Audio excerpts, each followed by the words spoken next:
Welcome to Anime Out of Context, a comedy review show where a man completely immersed in anime culture torments his co-host, who is only allowed to watch the shows featured here. If you'd like to support the show, you can do so at patreon.com/animeoutofcontext. Alongside over 100 hours of exclusive bonus material, all episodes uploaded to Patreon are completely ad-free, even to non-patrons. Thank you for listening, and enjoy. Hello and welcome to Anime Out of Context, the show where I attempt to explain the sometimes weird, sometimes wonderful, but always hilarious world of anime. And 01RE0102. I'm Shaun Rollins. I'm Remington Chase. That means nothing to most people who tuned in. Yep, perfect. That's how I like it. That's how you like it, nice and confused? I like to start out confusing. I like to start out a little bit baroque, a little bit uncertain. You know, get the audience a little bit off kilter. Like a side duck in a news anchor's chair? Because I hate to say this, I can already feel we're breaking new ground. All right, this is going to be a weird one. This one's for the freaks. Right? This episode's for the freaks. I'm dedicating this episode for the freaks. They've seen the title of the episode, and so, but I'm dedicating it to the freaks. Fascinating, Rem, because I built this episode with you in mind specifically. I would hope that, frankly, you do that every week. With all It's due true, respect, it's true. that is basically The your premise one of the job, show. and so that should not be exceptional. It's just a little bit extra metatextual this time around, Rem, because lately, you've been slipping. I've been slipping. Yeah, you've been slipping, Rem.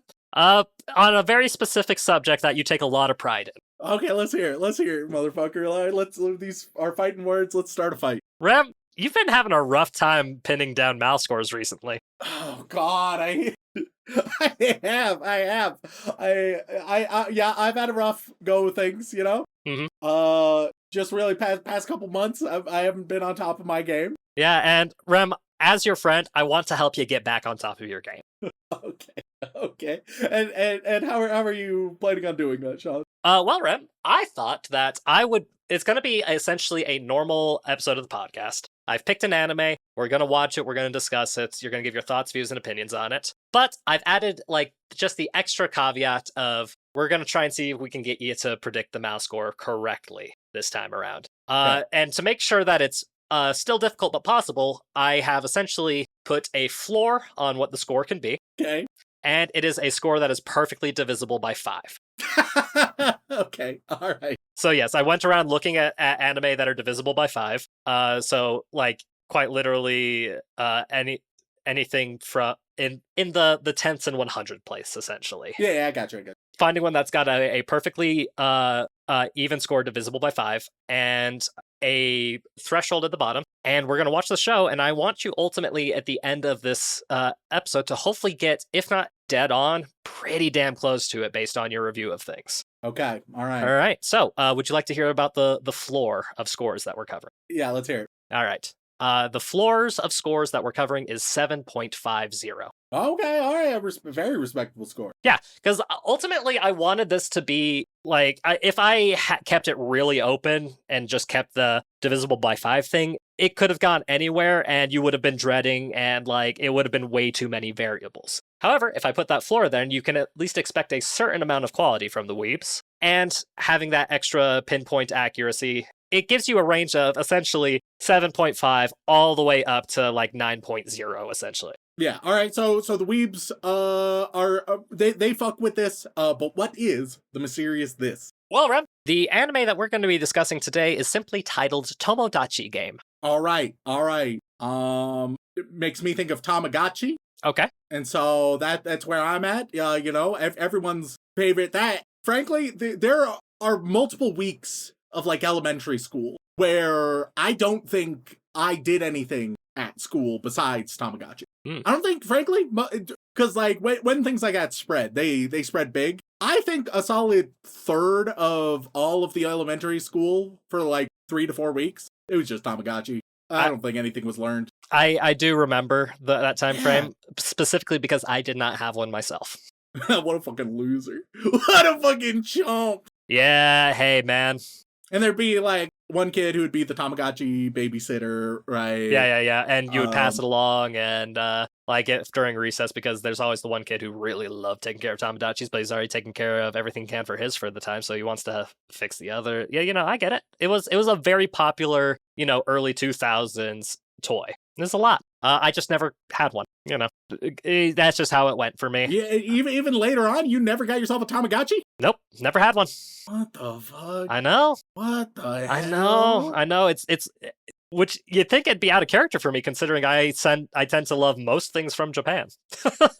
I'm just Googling Tamagotchi characters now and just having like flashes of nostalgia. Got the weird frog guy. Wasn't there also like a shark, if I remember correctly? Um, Or am I misremembering? I could be misremembering. not that I'm seeing. Okay. I neither see nor remember a shark. I never had one, so I guess that's probably why. There was a shark at some point who's fucking ripped. Oh, But that maybe I just saw... seems like a later thing. I don't know. That sounds like... Then maybe it's something I just saw a later clip of, because again, never had one myself. Look, I've never been... I just had a Tamagotchi. I was never like, oh, I need the fucking ripped shark. I didn't use my Tamagotchi for ulterior purposes, all right? I just thought they were cute pets. I don't want to be manhandled by a cute pet, all right? That's not my goal. Methinks thou doth protest too much, Rem. Oh no! I hope a big muscular shark doesn't come and have its way with me. Considering that your PNG on stream is a shark boy, I feel like there's a lot of like overlap there that we Look. Peter Parker, he was bitten by a radioactive spider. I was fucked by a ripped shark, and now this is a shark book. That must have been an interesting experience, considering how shark penises work. Oh, God. Oh, that'd be a good YouTube sketch in, like, 2010s. Guy who really doesn't want to get into how he got his powers. Yeah. It's like, wow, oh my god, you have such cool powers. How'd you get them? I was... It feels like a Whitest Kids You Know No, but you sketch. weren't born with them, were you? Because, like, there was specifically, like, you didn't have them and then you did. So just, like, what happened? Can't remember. Yeah, Can't remember, I'm afraid. it's very Whitest Kids You Know coded, I think. Yeah. But no, Rem, Tomodachi is what I said, not Tamagotchi. Tamagotchi, I believe, is like egg and watch. Yep. Tomodachi. Any other guesses on what that could translate to? Because you already know what game is. Well, it is gonna be a game about who needs Egg and Watch when you have Egg and Man? That's right, it's a Sonic anime. I think it is a Sonic anime all about Eggman. Lock that in. Rev, can I just say, if Sonic was one of the main 5 characters in this game, in this show, I would genuinely love it. It would be so elevated in my mind. Like the quality of the show itself notwithstanding, I just love the idea of, 4 normal ass humans and then the blue blur himself. Yeah. But no, Tomodachi, it's a very simple Japanese word. Friend. Okay, friend game. Friend game. All right, so is this going to end up like a sort of Comey can't communicate, just like, hey, I want friends, and so it's a game to make friends? Exact opposite. Okay, it's a game to lose friends. Kind of. So, Rem, Tomodachi Game, it's one of our favorite genres that is tricky, but also can be done very poorly. Child murder? Kind of. It's a death game? It's a death game, Rem. Ooh, okay, I see. It's like, oh, it's the friend game, but it's subversion. Yeah, it's a death game, but really it's more of a debt game, specifically. Okay, all right. So got a little bit of that Squid Game sauce in there. Sure. The general premise is this. We've got 5 high school friends who are just the bestest of friends, Which one is most like Sonic the Hedgehog? Which one is most like Sonic the Hedgehog? Actually, just as you tell me about them, I want you to give me a reference from the Sonic the Hedgehog universe. It can be any character from Sonic the Hedgehog, but you'll describe them, blah, blah, blah. They're kind of like Rouge the Bat. And I'll be like, oh, of course. And it'll be a good time for everybody. Oh, that's going to be hard, because... No, I think it'll be a good time for everybody. They're so not Sonic coded. Well, we're about to... Good luck, fucker! That's why I said it would be improved, because, there's... All right, so who are the 5 characters? Okay, so it's... Give me a quick rundown. Well, we've got our main, central protagonist character, Yuichi Katagiri. Okay. He's very much like, oh man, I'm working extra hard to raise funds so that we can go on this wonderful trip to school together. Maybe Tails. Maybe Tails. Maybe Tails is a good one. And hard worker, wholesome. Yeah. And like one of his core beliefs is he wants to do everything for the sake of friendship. Okay, that's Tails. All right, that's Tails right there. Yeah. He also has this other thing where like his grandpapa also said that money is the most important thing in the world. So there's that little aspect. What the fuck, Grandpapa? Yeah, grandpapa kind of sucks. So yeah, you know what? Tails feels like a fair comparison. He's kind of like they're all five are supposed to be the main characters, but he's kind of like the central one whose eyes we're seeing things through, more or less. Sure. Next up is Tenji Mikasa, and he's like the cool-headed glasses guy. All right, so he's either going to be Knuckles or Shadow. I think Knuckles, but not Sonic Boom Knuckles, if that makes sense. Yeah, I got you. Earlier Knuckles, where he's got a chip on his shoulder. Yeah. Little bit. He's mostly level-headed, but he's also got kind of like that, that like he's supposed to be like the guiding light of the sturdy foundations of their And he's friendship. got to crawl all around the casino to get fragments of the Chaos Emerald. Yeah. Not the Chaos Emerald, whatever the fuck he's searching for. Yep. I can't remember. Yeah, and then we've got Makoto Shibe. Yep. He is rich boy, son of a rich family, kind of aloof, lightheaded. I guess if Sonic was a Nepo baby, might be. Big the cat? You say aloof, and I'm like, I don't know. Well, like, aloof and like I'm the cool rich guy, loves girls, confessed to one of the people in the friend group. What about, I don't know, Silver? You know what? Sure, Silver works. God, I don't know how much more legs this bit has, because there's two girls, and we all know. Hey, there's at least two girls in Sonic. That's so true. Yeah, well, all right. Let's really hope that one of them is love-struck and angry, and the other one is conniving and sexy. All right, that's what we're hoping for. Ooh. Well, we've got Yutori Kokorogi. And she is, kind of like the shy, timid type. Definitely has been a victim of bullying in the past, but just like. Oh, okay. The bunny that I only know from like Sonic Adventures 2 with the different teams. Cream? I don't know who. Yeah. Cream the rabbit? I think that's their name. And boy, oh boy, don't you want to? I know how you are with rabbits. No. I don't want Dylan to have that soundbite. That's not good. Yeah, all right. So Cream. All right, lock it in. Boom. And then finally, we've got, of course, Shiho Sawaragi. And she's kind of like, I already know. In part 2, I'm going to exclusive call them by their Sonic names. That's going to confuse so many people, but you know what? Sure. That's what's going to end up in my notes. I know that's how that's going to go. Oh I know God. that once it's in my notes, I'm going to stick with it, and I won't know their names. And I'm gonna have to keep reminding you and keep clarifying.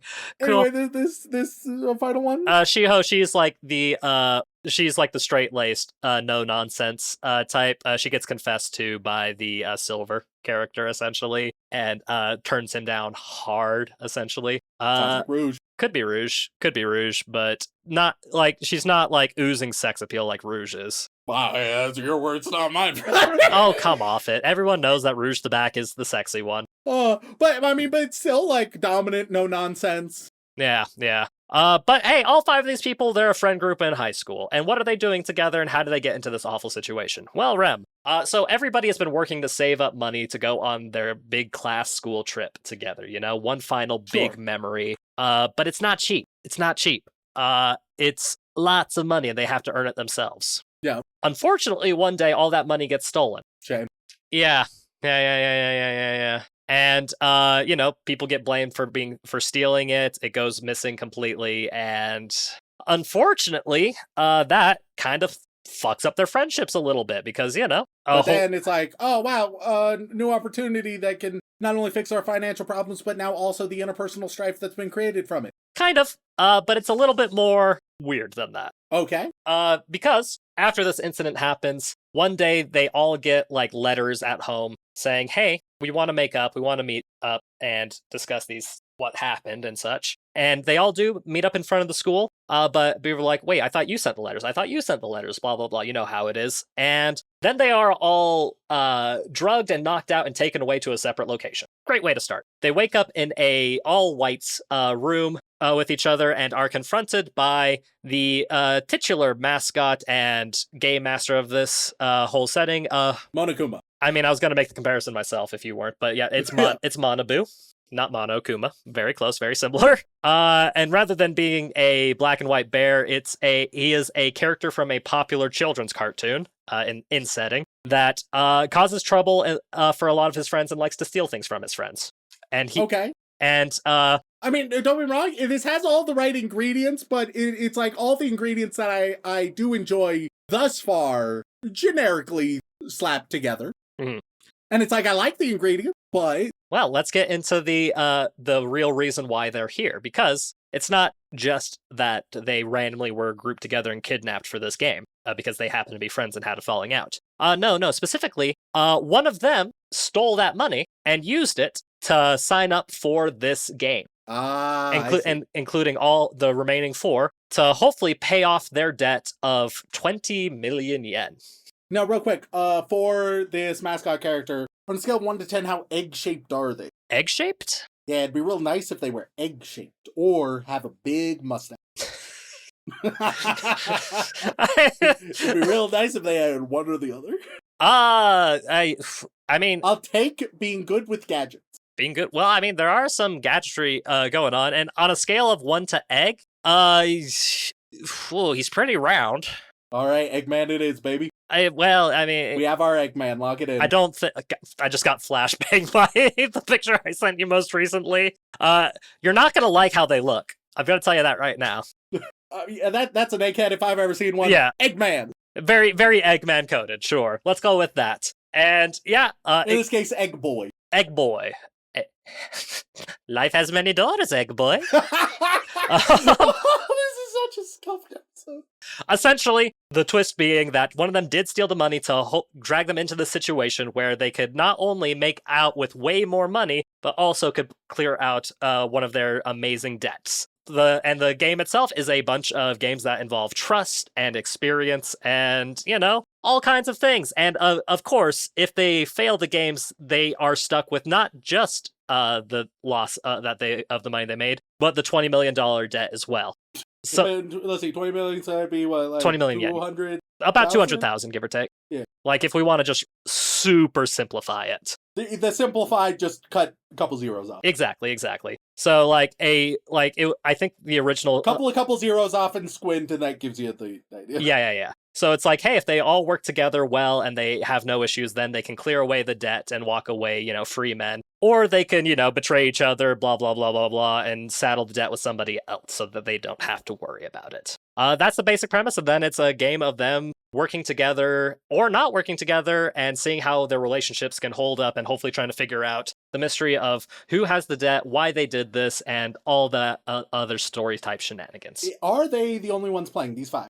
These 5 are the only people in the game, yes. Ooh, okay. That I can appreciate, because usually we end up with very big, stuffed-up casts, right? I suppose my only concern there is, like, with 5, it may be a little too precious with the characters. Like I said, it's more of a debt game than a death game. And there are like tertiary characters outside of these core 5, but like the main premise of the show is around these 5 and their relationship in the games they're playing and the fucked up situation that they're in. All right, it sounds compelling. I'm interested. How many episodes of Sonic do I have to watch?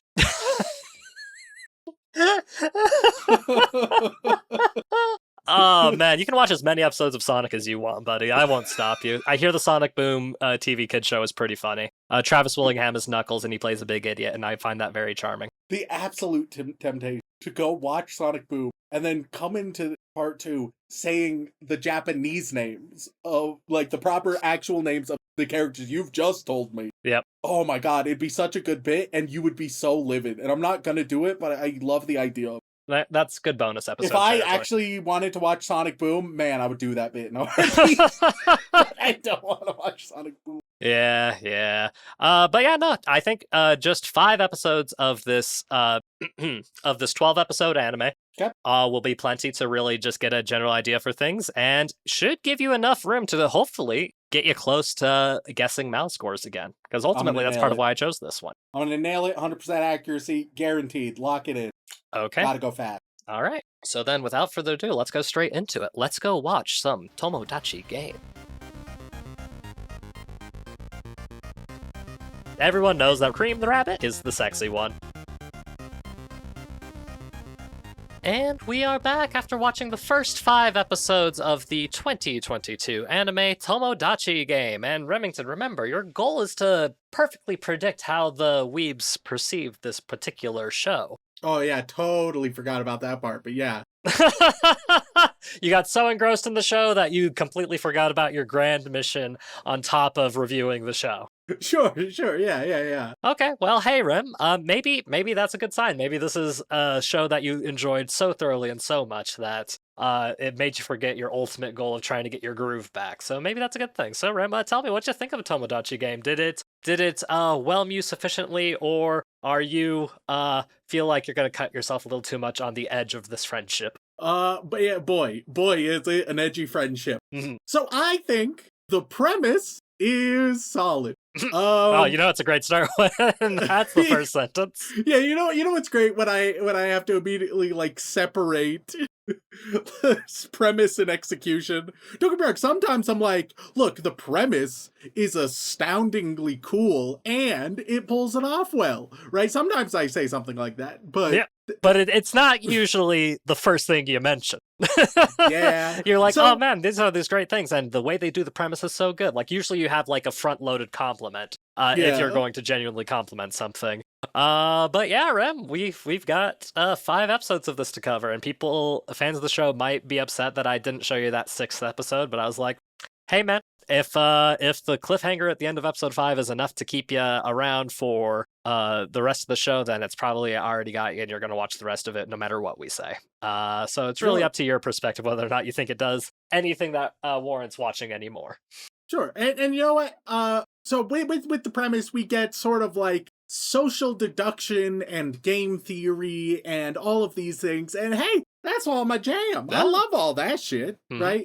We open up episode 1. They're at school, and it shows the friends, but school trip, the money was stolen, and that sort of breaks up the friendship. And later on, Tails, he receives a letter. Oh fuck! I forgot about the Sonic thing. That's all. I don't have their real names, so if you're open for that, you're not gonna get them. Now I have to remember who you assigned to who. Tails was Yuichi? I don't know who Yuichi is, so... Oh, for fuck's sake. Okay, main dude, black shaggy hair, cares about friends and money, but is also twisted. Is that Tails? Yeah. Tails twisted in dark mind. Oh my fuck. I told you none of the Sonic characters fit these characters. You forced me to assign them that. So Tails gets a letter, he meets with friends, they all got a letter that was allegedly from him. Then he gets tased. The rest of them don't seem to get tased. Because there was like an active scuffle for the rest of them. But he gets tased. Yeah. And they all end up in a white padded room. We get a flashback. It's a very quick flashback where just dad being like, money is the most important, and then it cuts to mom being like, friends are more important than money, so it's real subtle. Yeah, you gotta make sure that you understand the complexities of one of your main characters at the beginning, so that... It also does nothing to analyze, like, the perspectives. It's like, yeah, friends self-evidently better than money, but what if money? And I feel like you can have even an incorrect character make some really meaningful arguments that like, hey, I need to choose money over friends right now because right now with the quality of my life, I mean, I can't even afford to have friends. I can't afford to socialize. I can't afford to exist given my material circumstances. And one of them has 20 million yen in debt, so, Yeah, and so it's like that is actively inhibiting every other facet of my life so that it's not just, it doesn't need to just be like a greed thing. It can just be a living life kind of thing. Like, there are ways that you can make it more meaningful. This show does not give a fuck. Yeah, and even if they did try to make it more meaningful, the premise of the games they're playing is, hey, you should probably still just work together anyways, even if you get pissed off at each other. Yeah, we'll get to that. So, in the White Room, Egg Boy shows up.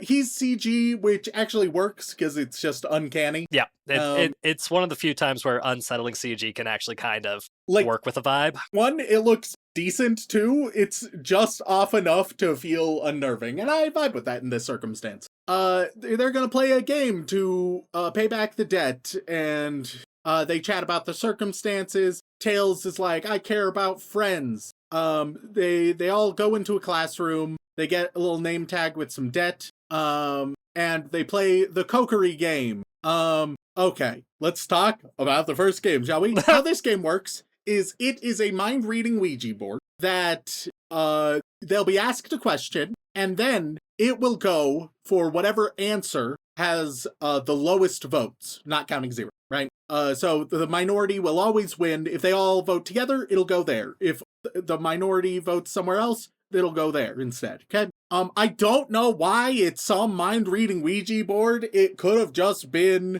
a little private app button thing.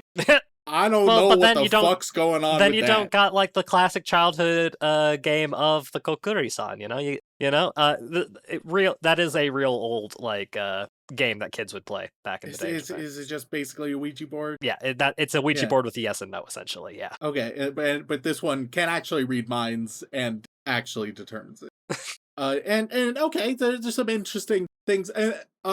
So they start out asking the questions, and it's just if they pass the game, then they'll get 10% knocked off their debt, basically. And that's all we know. But then, there's some failures. What's going on? And then we learn that it's because in the reason some people were failing their very basic questions was because if they failed the question, then they were given an incentive. Yeah, they would half their debt. And they treat that as some grand selfish thing. But also, wouldn't it make sense as a group to try to half that debt as much as possible, even like for the individual stuff? And there's like a rule against stalking that does get broken in a moment to sort of interrupt things, blah, blah, blah. We'll get to that in a second. But theoretically, especially, all right, I'm going to break the rule by talking, all right? I'm going to read my thing that just says make up a question. If the Kokery game answers no, then half your debt. I'm going to double my debt, tell everybody that is the rule, all right? And then be like, hey, give thumbs on when you read your card, give thumbs up or thumbs down. Thumbs up, it's the same rule. Thumbs down, it is not the same rule. Or really just like how you want us to vote. Thumbs up, thumbs down, and then make sure that we pass just the final round, ideally. And then, okay, first person is doubled their debt, but everybody else, or at least 3 of the others, have halved theirs, including the person who doubled it. And that overall means less debt there, especially if we're going to be dealing with double debt games, then it's nice to reduce the overall pot. That's not a selfish choice. You got collective debt going here, split 5 ways. So you should want the others to do things like that. It's the dumbest prisoner's dilemma because it's going up to a prisoner and just being like, hey, do you want to help the other prisoner out at no cost to you? You want to give them an apple? But if they really feel like it, they can shank you. And I'm like, okay, I'll give them an apple. And then they get the apple and they're like, okay, I don't want to shank them because why am I going around shanking? What if you really like shanking, Grim? Isn't that just like... Yeah, but this is all people you know. Don't you ever want to shake somebody you know? I've had the disservice of watching Beast games where they try to pull this shit all the time, and then everybody just works together. And every time Mr. Beast is like, hey, but don't you want to maybe betray each other? And they're like, no. not much of a reason to, especially like we're in for the long haul. No, hold on. Why did you watch Beast games? Because it was going to be all right for 12 days. It was an option for the 12 days casino on the death game. So I watched some of Beast Game. Oh, right. I think I vaguely remember it being an option and panicking. Yes. Yeah. Okay, that makes more sense. Wait, you actually did research for a show? I know, crazy. For an April Fool's episode? God. Yeah, no, that just sounds like a miserable fucking experience. Unironically, it was to see if it was bad enough, and boy, oh boy, was it bad enough. I didn't have any doubts it would be bad enough, my guy. Anything that guy touches is usually pretty awful. It could be fun, stupid spectacle. All right, well, something like that. That requires thought to be put into stupid spectacle. Yeah, and thought wasn't. But yeah, so like this game, and it'll do it later as well. The quote-unquote selfish option very often does not hurt the others, it just helps you. In which case, each game is more or less incentivized for maybe one person to be the martyr, but as long as you have a rotating martyr, that's fine. And then you all lose the debt way more quickly. But it's not even, you might say, oh, but what if that's betrayed? Sure, and maybe that's a real possibility and everything. That isn't part of the discussion, though. At no point do they recognize this as an option. And with a game like this, with a show like this, you need smart characters, and thus you need smart writers. You don't need every character to be smart, but you need them to be thinking some shit through in a meaningful manner. Otherwise, it's kind of what the fuck is the point, right? Yeah.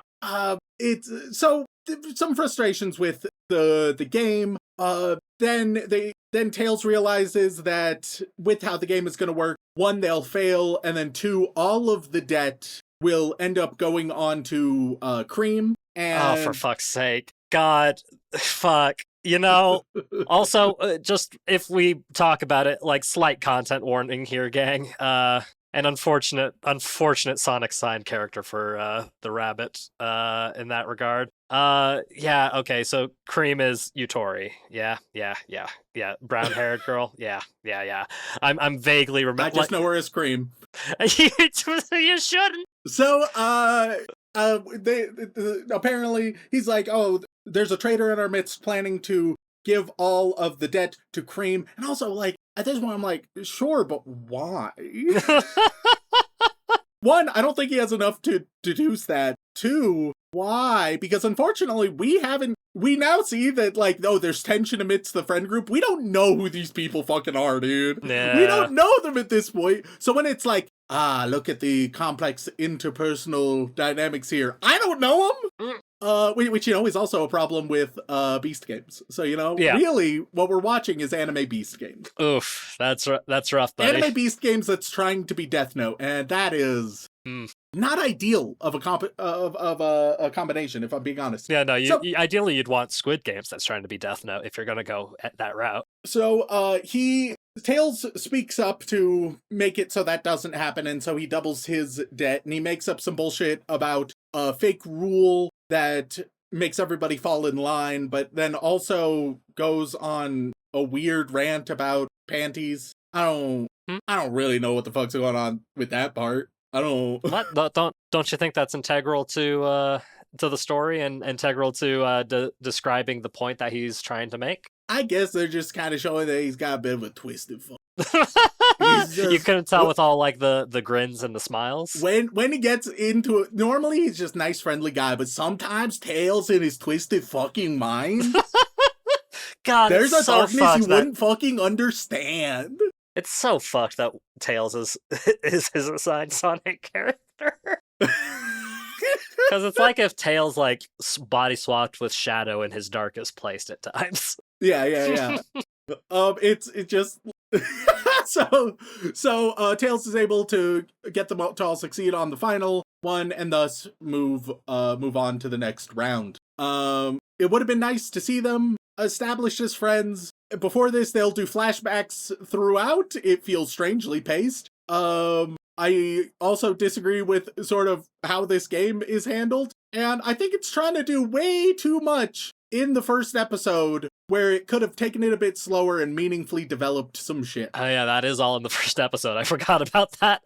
Yeah, like surely just first episode, let's end the first episode at the start of the game, right? Yeah. Let's establish friends, let's establish conflict, let's establish the Tomodachi game generally, and then let's begin. Bada bing, bada bam, episode 1. And already, that's a good amount to put in episode 1. But they were like, let's just scrap development and play the whole game here. And it's like, oh, I don't know if that's the wise choice. But anyway, episode 2, they finish the game. They have some chats back and forth. He talks with Rouge about the money.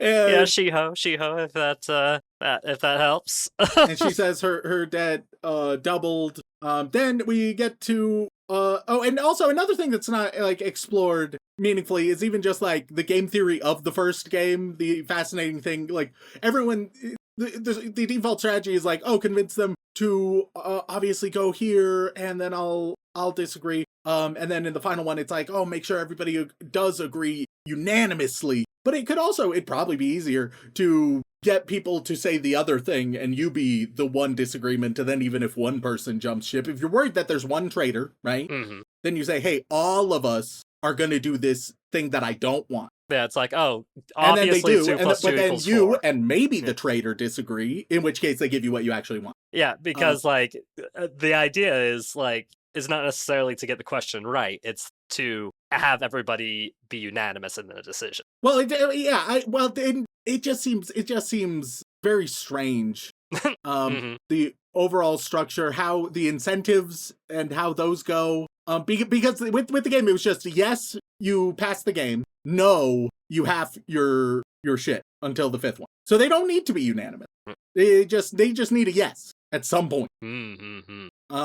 But they once again they don't explore the game theory that much, which is not great for your first game, and then they also won't do it in the second game, which is Badmouth Sugoroku. Basically, it's way too fucking complicated for a second game. Let me put that way. They briefly put up the rules, and they make a joke being like, that's too many rules. And then they just very quickly explain kind of the basics. And long story short, they're incentivized to write bad shit about each other, and then through a public vote or something going on, the public will vote based on that round, but I guess not other rounds, for somebody to move forward, which is bad. But also moving forward is the only way that you can pass the game. I don't know. There's a lot going on with this game. It is not elegantly structured. It's a fucking mess. Everybody can write as many cards as they want, or they can all be blank, in which case they move forward one space. And then also when they land on things, maybe their deck gets added, removed, or sometimes there's a wacky special effect. Yeah, because it's not just like a classic children's game. It's a classic children's game that they have twisted to be fairly unrecognizable, essentially. And what's the fucking point? Just take something simple, elegant, maybe with a little bit of a twist, right? Let's take what the fuck was it? The Island of Games or whatever the fuck it was, and they did rock, paper, scissors, but you could only play with cards, and you had a limited number of rock, paper, and scissors cards, and you might be able to trade with others to get a different set, blah, blah, blah. Okay, I can understand that game. It's a twist on the formula. It's a little more dynamic. Different strategies can evolve. That's about the upper bound of complexity that you want for something like this. I don't remember what it was. It was an anime. It was an anime we covered. It was Kaiji. Yeah. Another money risk death game style thing. Yeah. I don't even think that game is a top tier game, but it's an example of just taking something and being like, all right, just modify it a little bit. There we go. Keep it fairly recognizable. Keep it where the audience, because I think one of the values of things like this is the audience being like, oh, how would I do in that? Yeah, exactly. Whether it be like a Squid Game, every single game, you're like, ooh, how would I do in that? What would my strategy be? Oh, I'd be screwed in that. Ooh, see, what I would try to do is this. Yeah, because in Squid Game, they also do the child's games turned into adult twisted death game style shit. This one just doesn't have the risk of death and just has more debt, and it's more about a quote unquote trying to dismantle friendships or prove friendships or something along those lines. And it would also be really nice in the show if we were shown more about how the debt is / would be impacting them. Right now, it's just, hey, we all know debt bad, so get rid of debt good. And it's sure, but I want a little bit more than that. It's like so many shonen or action movies or superhero movies where they're like, all right, well, we need to save the world. We need to stop the bad guys from doing that. And it's okay, sure, I recognize that as a good thing, but if you don't make me care about the world, if you don't make me care about the people in the office building as it's gonna come crumbling down, then I'm just yeah, I guess it's a good thing to save them, but I'm not emotionally invested in that. I mean, it also doesn't help that one of them is the son of a rich scion. It's true. I mean, that becomes more relevant and problematic later in the series, because you won't really have access to that money for reasons. But at the same time, it's oh, well, one of their families is incredibly rich, and I will also say, not the only one of the group that definitely has family with money. Jesus Christ. Yeah, like there's some twists and turns in this season of an anime that I went through while watching the whole thing, and I'm just like, fascinating. I have some predictions for at least one of the twists and turns, but we'll touch on All that. right, perfect. So, they play the game. Also, they don't recognize at any point that you can just, even though it's called Badmouth Sugoroku, you can just write compliments. Nothing's stopping you. Yeah. Nothing's stopping you from just being like, they bought a really cool shirt that I like how it looks. Yeah, but it has to be a secret rep. But that doesn't mean anything. There's no criteria for secret. They can also be lies, so like, who gives a shit? Yep. It doesn't matter what you write. It does not matter what you write, but and I get it, like, oh, it's called Badmouth, so they all just assumed. Yeah, but it'd be nice if it was at least explored that, like, somebody trying or thinking of just writing a compliment, even, like, one time. One time. Like, just explore the bounds of the rules, because that's how... It's like if I were watching Taskmaster, right? Mm-hmm. And everybody just did, for every task, the most literal interpretation of it. And it's like, oh, suddenly Taskmaster's a way worse show, because a lot of the fun of the show is seeing how people are able to bend and twist and morph. Sometimes it works, sometimes it doesn't. But it's always compelling to see how far the rules can stretch and to see everything you could possibly do with the rules, right? That's a lot of fun. We don't get any of that here. Yeah, I mean, if anything, Yutori seems like the one that would absolutely have, like, tried putting a compliment. Who? Cream. Oh, okay. Yeah. It seems reasonable that she would, like, throw it out because she's just like, oh, shy and nice and blah, blah, blah. But yeah, so this game, way too convoluted, real rough, and like there are special spaces on the quote-unquote board game that they're playing as well. It's it's a lot for game 2 of 5. Yeah, and we learn, like, Rouge likes Tails and used to date Knuckles. Because Rouge and Knuckles were childhood friends, and Knuckles says he still loves her. And Silver and Knuckles, they almost get in a fight, but Tails has to break it up. You are creating the most buck wild Sonic fan fiction. I just want you to know that. Like, like the murder of Sonic the Hedgehog has nothing on this, I think. So, episode 3, we get the secret that Cream did compensated dating. So she was paid for dates and nearly became a prostitute, but doesn't. She wants to be very clear. She is still a virgin. Yeah, they discuss a lot of essay stuff in these in this section for no real reason aside from shock value is how I would describe it. Yes. And also, like, the fact that they're like, no, but she didn't lose her virginity though, and that's important. Yeah, because like, later on, that's the important thing. It's like Rouge had plastic surgery, but it wasn't just to be pretty. It was to get rid of an ugly scar. And it's like so weirdly judgmental, where it's like, oh my god, how dare they? It feels a bit like a story written in the like mid 2000s. Yes, 100%, where just like weirdly judgmental in those ways with no self-reflection whatsoever. And it's the fact that the show goes out of its way to be like, whoa, but Cream is still a virgin. Whoa, Rouge didn't get plastic surgery because she wanted to be pretty. That's not why. It would be awful if that was why, but it wasn't why, so you could still like it. I'm like, wouldn't it be awful if it's fine to have plastic surgery, dude. People body mod all the times. Yeah, like if you want to change up your body, go for it, dude. Like that's then fine. You have the funding to do it, you know. Yeah. So just very strange with morals. All of that.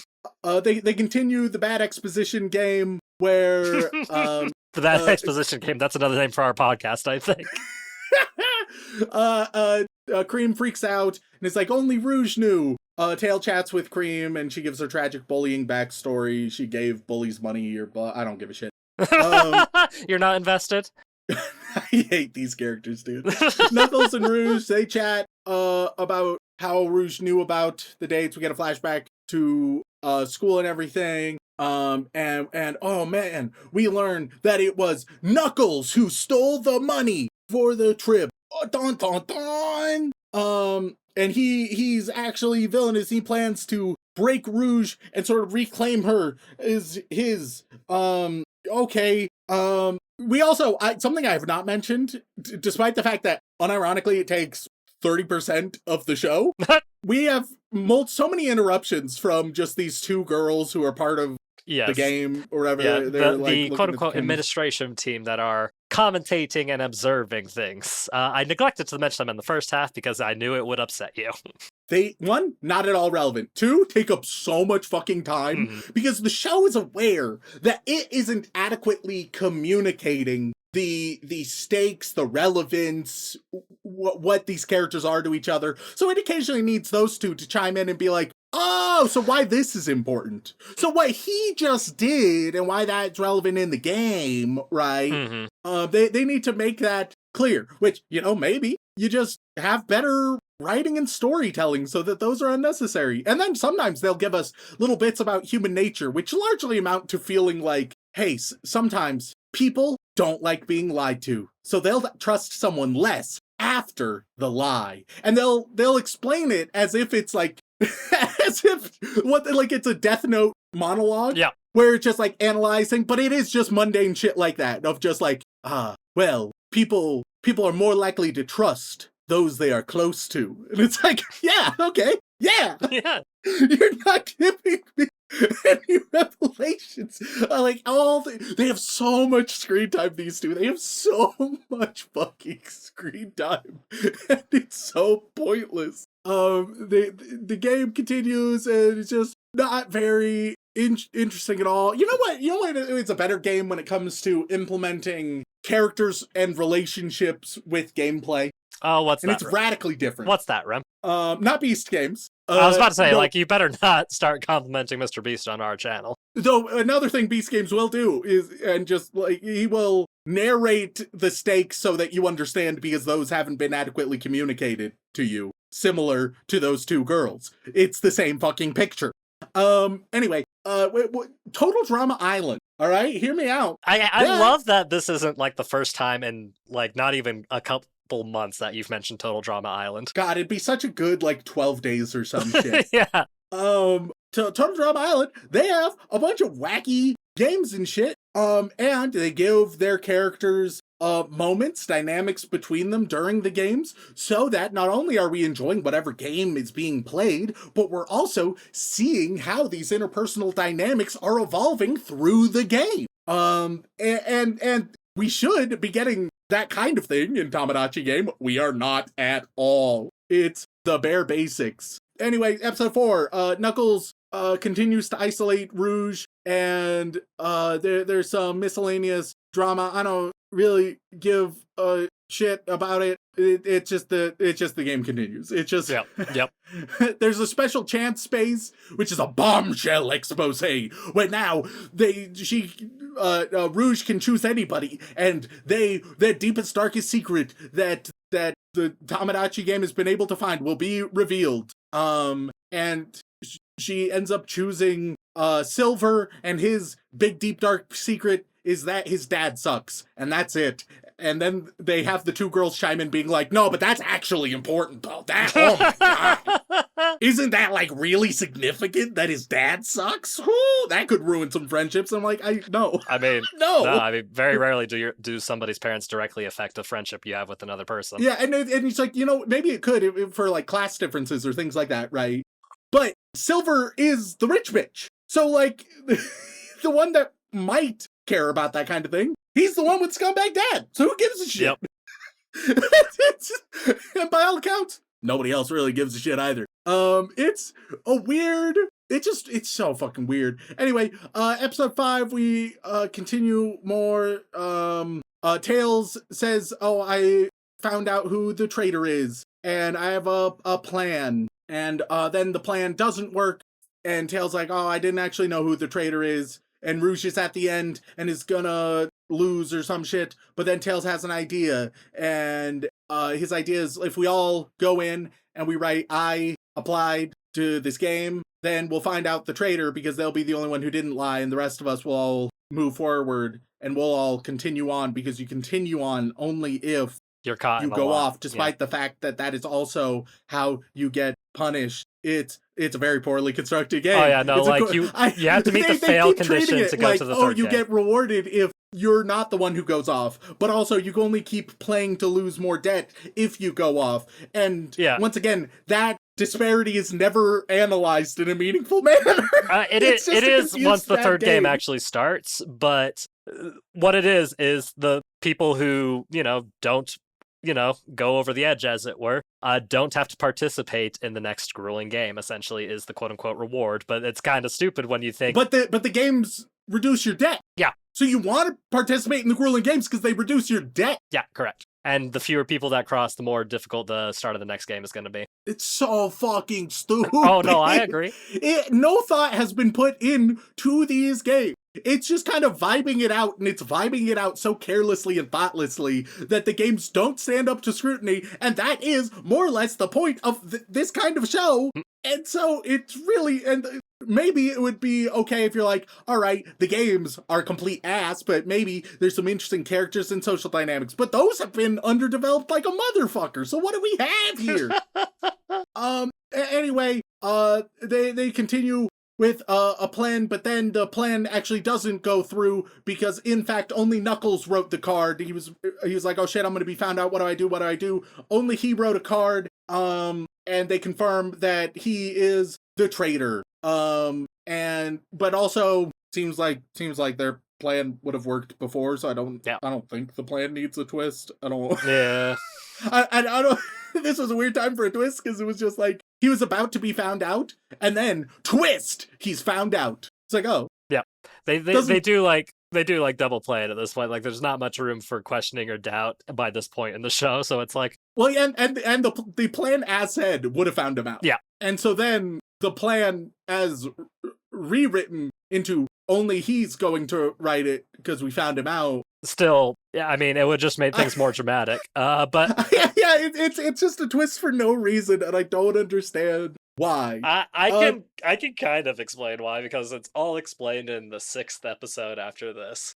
And Rem, I'm gonna tell you right now, it's not a great explanation. Okay, because right, let's hear it. we end that episode with fucking Knuckles or Tenji, if you care about the actual character's name, being like fully exposed. Rem, what if I told you that episode 6 was not only like the end of the game, but before we get to the very end of the game, the whole episode is just Tails explaining everything that happened in the game and why he trusted each individual, when he trusted each individual, and why they decided to to keep things blank at the end to this prove show their is trust not with each smart enough to have a little clever monologue for an episode. It simply is not. Yeah, I mean, it's only like 2/3 of the episode, but still.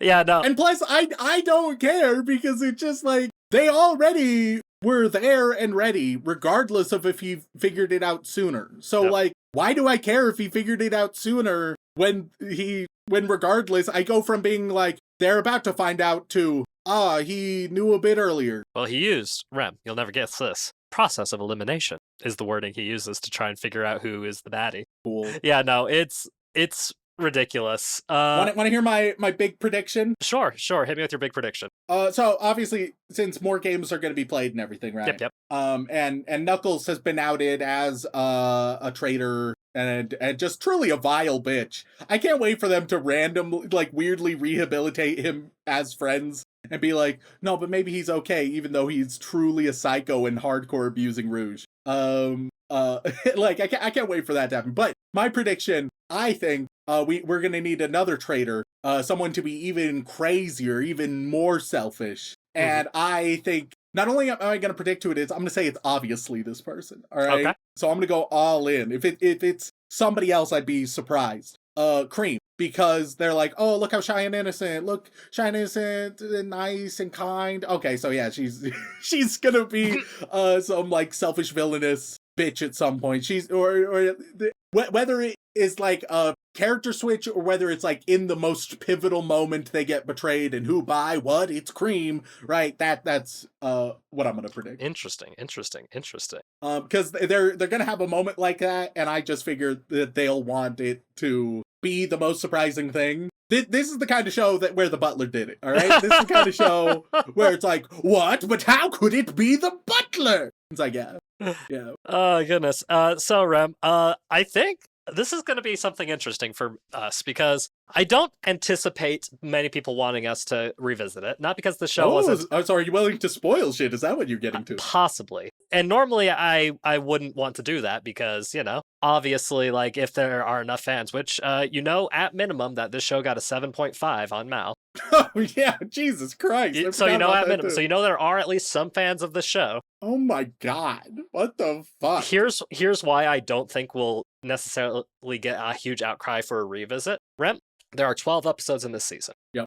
And there's only one season? Only one season. And I would have expected this to go on. Well, Rem, the original manga adaptation has 26 volumes and 130 chapters. Those ratios don't add up, do they? Doesn't seem like it. That's because, Rem, this show ends on the cliffhanger of the beginning of the 4th game, and it has not been greenlit for a second season yet, and it's been about 4 years. So if it does get a second season, man, it's been a while. For a fully finished manga that finished 2 years after the first season started. So it's all I don't think it's gonna finish. I think it's played its hand, and I don't know if anybody's going to want to come back to it. All right, well, hit me. Am I correct? And spoiler warning, don't for the rest. Listen past here if you give a single shit. But oh yeah, I mean, like it's not a hard show to binge because there's not much to do cerebrally. Like there's not much thinking to be done. It should be a thinking show. It's not. Unfortunately, not. No. Like anytime like it prompts me to think about something, I'm just like, well, okay, it's obviously this, and then it's like, oh yeah. So to finish my explanation of episode 6 for you, Rem, not only does most of that episode take place with that, but also we get the revelation that our main character has killed people in the past. What the fuck? Yeah. So fucking stupid. 3 people specifically, and they clarify it wasn't an accident. Okay, why? Oh, we don't get that answer. What do you mean we don't get that answer? not in like these episodes at least. We also do find out later that he is actually also secretly wealthy. We don't know how much. A stupid, dumb. Yeah. Like there's like I think there's like conditions and shit to the payment. I don't know. Like part of me wants to actually go and just blitz read this manga to see if I can find more weird shit about it. It would take me 2 hours at most, I think, with how quickly I could get through something like this. But essentially, after like that revelation, he's essentially using it as an excuse to throw himself into the 3rd game alone to quote unquote save his friends from the trials and suffering. But then Knuckles. Thank you. Yep.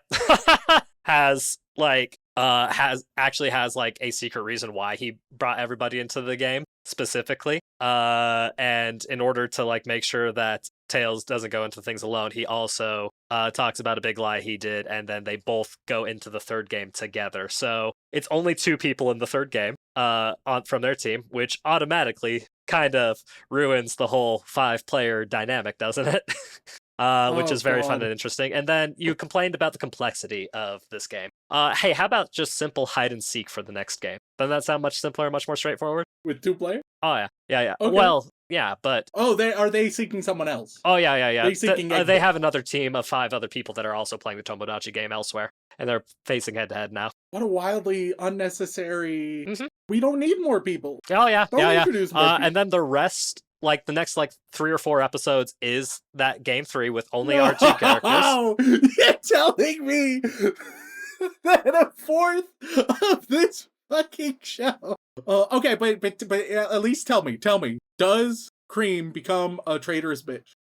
No. If anything, well, from what I know in the show, if anything, she still seems to be the most innocent of the bunch. All right, well, give it one second. Can I Google?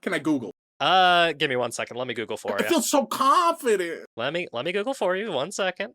Because they need another villainous bitch, and so it either has to be her making a selfish betrayal, or it could be Rouge. But I think it's Cream. So the reason, let me tell you, the reason that Tenji dragged them all into this game is to 1, get revenge, because it's his 2nd time playing the Tomodachi game to start with, which is why he knows about it, and 2, because he wants to get revenge against Rouge the Bat for some nondescript reasons, because she's actually done some dark, heinous, evil shit behind the scenes.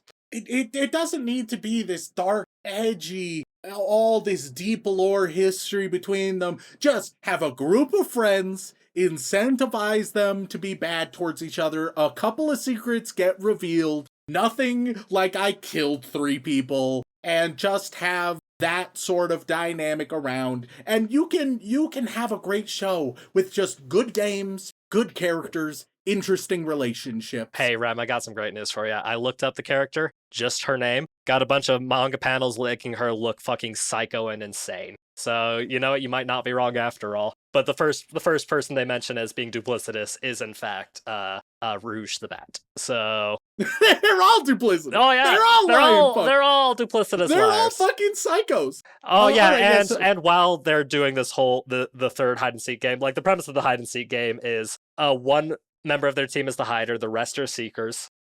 There's a central food station in the middle, and your goal is to find the other person's hider. Catch is the hider cannot move, so they have to stay put. And hey, just to add extra stakes to things, the pair of our protagonists were starved for 3 days with only a single water bottle between them before the game started. Whereas the 5-player games were fully fed because all 5 of them made it through. This is so unnecessary. Yeah, it really is. And they're like, oh shit, it's kind of hard to do this with only 2 people. So the girl with the pigtails goes in disguise to join the third team. The second team as like... Alright, so yeah, this is a trash show, and you're telling me that the weebs like it. The weebs like it quite a bit. Well, it's at minimum 7.5, yeah.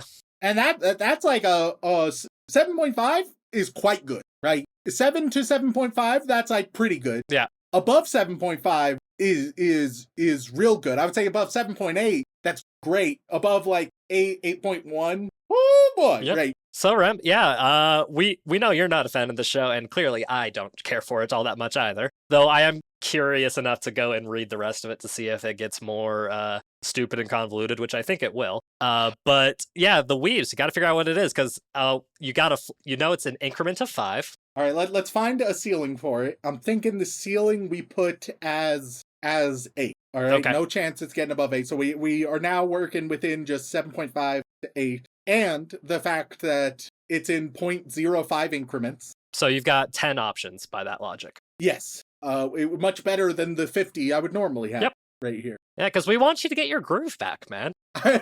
I've been given so many advantages that I want this one. I'll take an easier hit. I'll fucking take it, my guy. Mm-hmm. Okay, I don't think you would do a 7.5 floor if it was 7.5. I think just psychologically, you're not going to pull that. It's a valid option, but I think it's less likely. You don't think So I would choose the floor that is the exact score to just kind of psych you out and give you the exact thing that you want? I think you might, but I think it's less likely. Okay. I think, but I'm not feeling like it's a ton higher. So I'm going to say between 7.55 and 7.8, we'll say. Okay. Narrow down a little more. Yeah, all right? kind of cutting it in half a little bit, yeah. Yeah. 7.8 is... Feels too high? It does feel too high. Okay, let's follow the principle. Let's start from 7.8 and work our way down until basically the highest point where I can squint and imagine the weeps doing. Yep, and bearing in mind that I've given you the extra information that chances of this getting a second season don't seem super high, but enough people liked it to score it favorable. Okay, 7.8? I could, no. And if you want, I can tell you what the manga score is, but that probably No. won't help you at all. 7.75? I like that a little bit, but is that just because it's a nice little, like halfway between 7.5 and 8? 7.7? 7.65. I don't want to get this right so bad because I've been given the handicaps. I mean, honestly, if you get within 1, like, that's still respectable, Rem. But getting it feels nailed less on, you'd be a legend. because it'd still be 0.5 away. Mhm. 0.05 away. I'm going to say, I'm going back and forth. I'm going to say 7.7, and if it's above an 8, I never stood a fucking chance. If it's above an 8, there was I was never going to guess higher than an 8 on this show. That was never going to happen. And so you can see why I left the ceiling open rather than giving you a hard ceiling, though, right? I recognize that you left an open ceiling. my ceiling for this show, for what the weeps may have given it, is an 8. They cannot have gone higher than that. Okay, so what's your final answer? I think you said 7.7. Yeah, 7.7. Yep, lock it in. Okay, final answer. Yeah. Okay, Rem. Well, 264. Don't say 8, and I'll have my first moment of satisfaction. 264,000 people reviewed this show, Rem, which is quite a lot. It's more than it should be. Yeah, well, hey, I mean, it was spring 2022. The pickings for spring 2022, we had the third season of Love is War, which people loved. That was another season of Spy Family. People liked watching that. The fourth season of Kingdom, which we covered earlier this year, that you absolutely despised. Second season of Komi-san. You know, like there were plenty of options. Like people weren't like lacking options. But you know, the options like for something that was a little bit edgy and gritty, that was kind of the pick. Okay, but yeah, 264,000 people rated this, and Tomodachi Game is sitting nice and pretty at a 7. Okay, good start. 0.70. You nailed it, buddy. I'm so proud of you, man. Woo! Hey, give me a handicap and I'll use that to its fullest. All right. As far as I'm concerned, that's a proper win. I don't give a shit. I mean, in fairness, like you still had like 20 plus possible options. If somebody puts on the bumpers in my bowling alley, and you get a strike, and I get a strike, that's still a strike. That is still a strike. Yeah, no, Rem. By and large, the general consensus for this show is a lot of people like the concept of it and are like kept watching it to like push through the concept as much as possible. Or a lot of them were maybe fans of the manga, because the manga, like manga, is usually less accurate because not as many people dip into it. Just go watch Squid Game. Oh, yeah. Season 1. I tried to watch season 2. I could not finish a single episode. Yeah, no, season 1 was perfect. It's fine. It's a perfect 1-season show, Squid Game. Yeah, like the manga, 40,000 people on Mal rated it, and it's 8.35 on Mal. So wildly different and wildly disproportionate. But yeah, generally speaking, most of the complaints that you had are the same here, and a lot of the complaints of shock value, pointless violence. Yeah. It's a fun subgenre. It is such a shitty example of the subgenre. Yeah, but a lot of people watch it and be like, I can turn my brain off and watch this show, which is not what you want in a cerebral, like Death Game style show. Yeah, like that should not be a way to watch a show like this. It just should not be. Yeah, and just create a different show. And for the record, I did consider giving you a 7.5 show, but I was like, oh no, something like this would be a way more interesting episode, because you would have ended up with something along the lines of, oh yeah, I was going to make you watch Original Hellsing if it landed on 7.5, and that would have been an experience. I almost certainly would have guessed higher just because name familiarity there. Yep. But hey, you know, I'll take what I can get. Hell yeah, brother. Yeah, no, congratulations, Rem. Now, hopefully this will give you the confidence back you need to get back into the swing of things. We can't have we can't have the horrible pedophilic isekai reigning over your mind for all eternity. It's not going to do you any good. Yeah, see, I scored well, got my groove back. No longer a llama. Things are going great. Yeah, because I'm going to tell you right now, Rem, if you had fucked it up greatly, I was going to keep doing this until you got one right. Oh, God! Oh, fucking Because, like, I roughly prepared an episode for most 0.5 increments. Just with the idea of like, oh man, if we gotta make this a whole tournament training arc for you, Rem, if we gotta shonen it up, I will. But hey, you nailed it. You got there. I'm proud of you. God. And yeah, so I guess the final question I need to ask you is, with that knowledge in mind, any chance you'd want to finish the rest of the season knowing what you know of it now? Nah, man. I'll go watch Sonic Boom instead.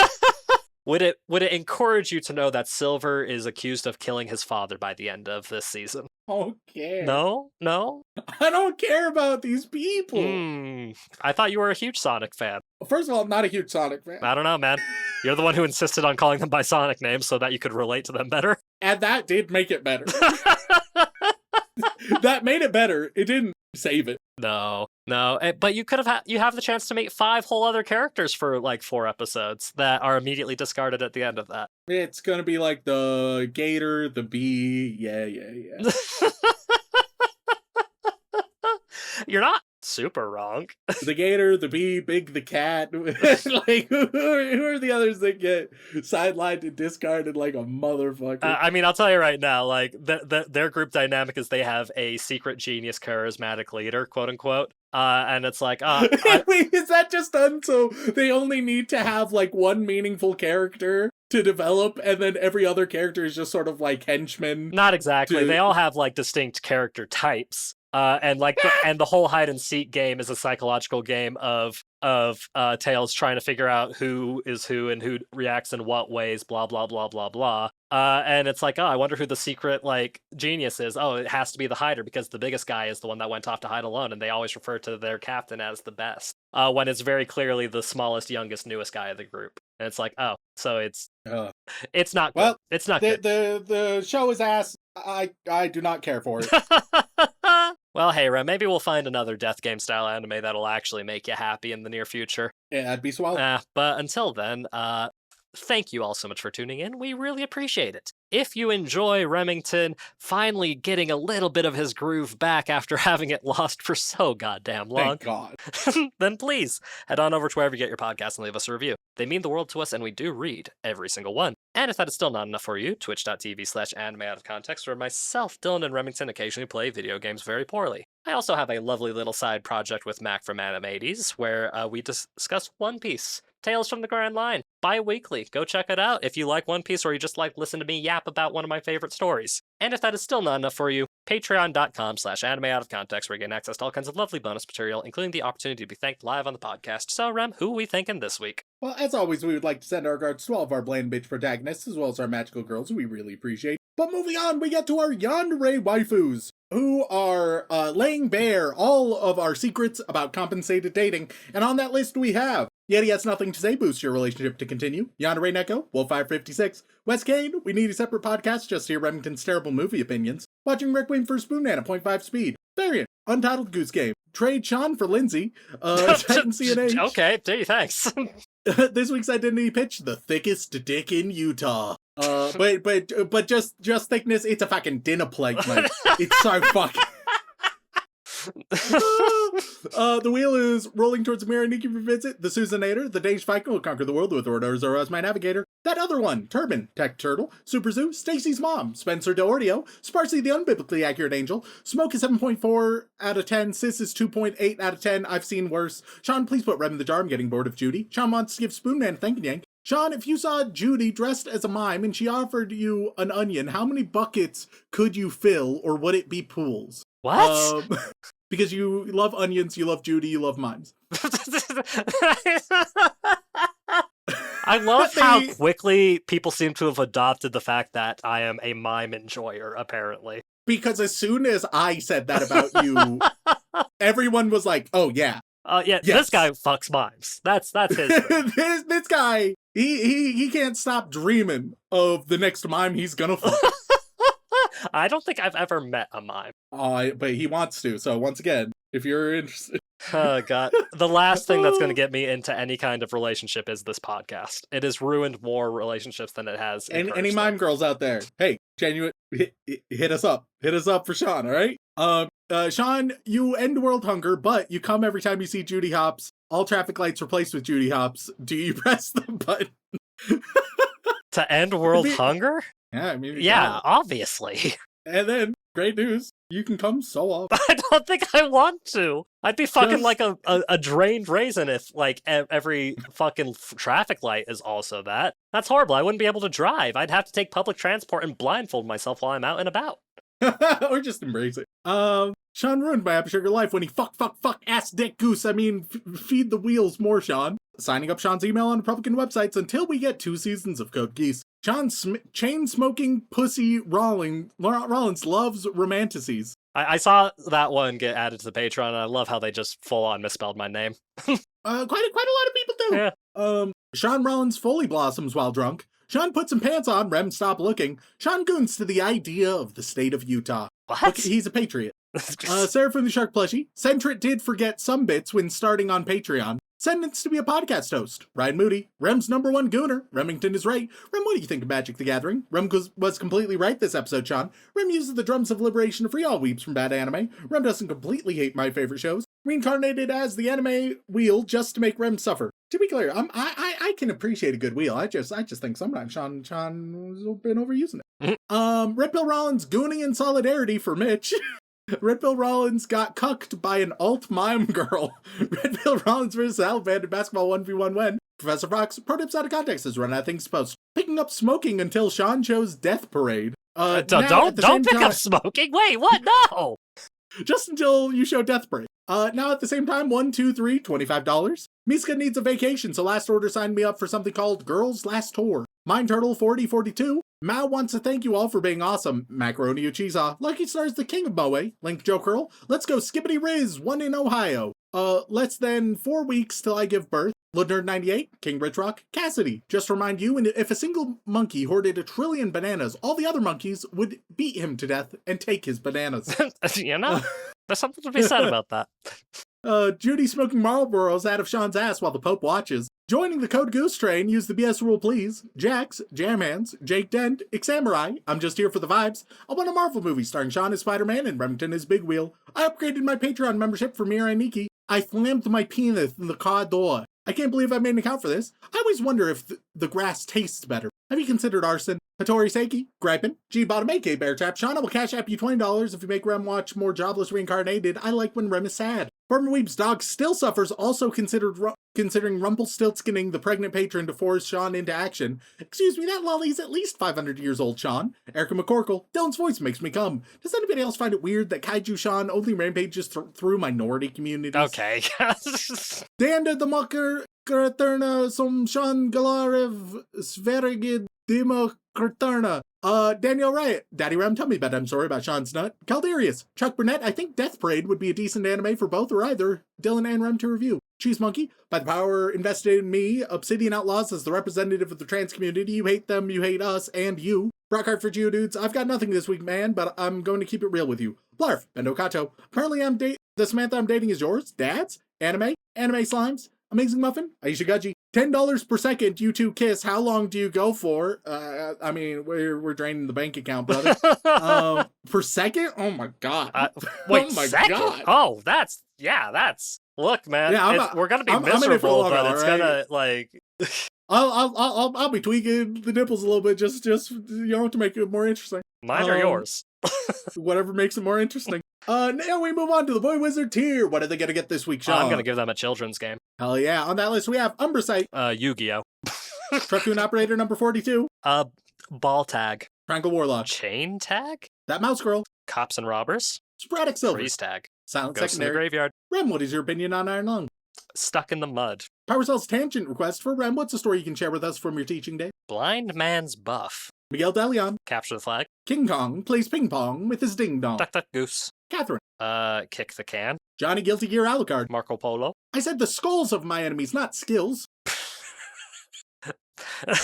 Puss in the corner. Dominai.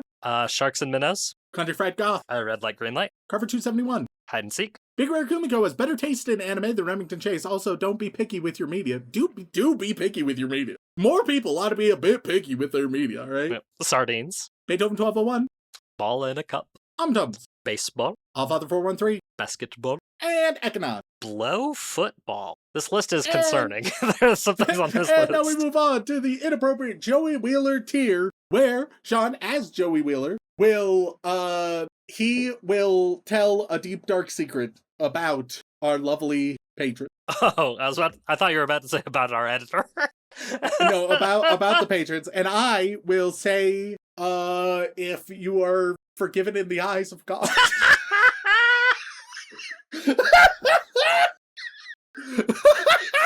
On that list we have Shaun. What kind of bed would you like to have your virginity taken on? Your secret is that it's hard to come up with a fun secret on the fly. I think your secret is that you quite secretly do enjoy eating a whole half of a pie in the middle of the night. And I'm gonna say that it is unforgivable. You leave the other pie, the other half, so lonely and scared, alone in the dark at night. That's fucked up. And then we got hand-holding. I will have to politely decline, for I am saving myself for Shaun Rollins. Your secret is that you claim affection for me, but in reality, it's Remington and Dylan at the same time that you really want. And that one, unforgivable. Dishonesty is bad. That's it. Wow. Follow Animated Context on Blue Sky Code Geeks this week as Shaun gets signed up for Ken Paxton's email list. Oobow. Your secret is that you support a podcast monetarily. Won't say which one.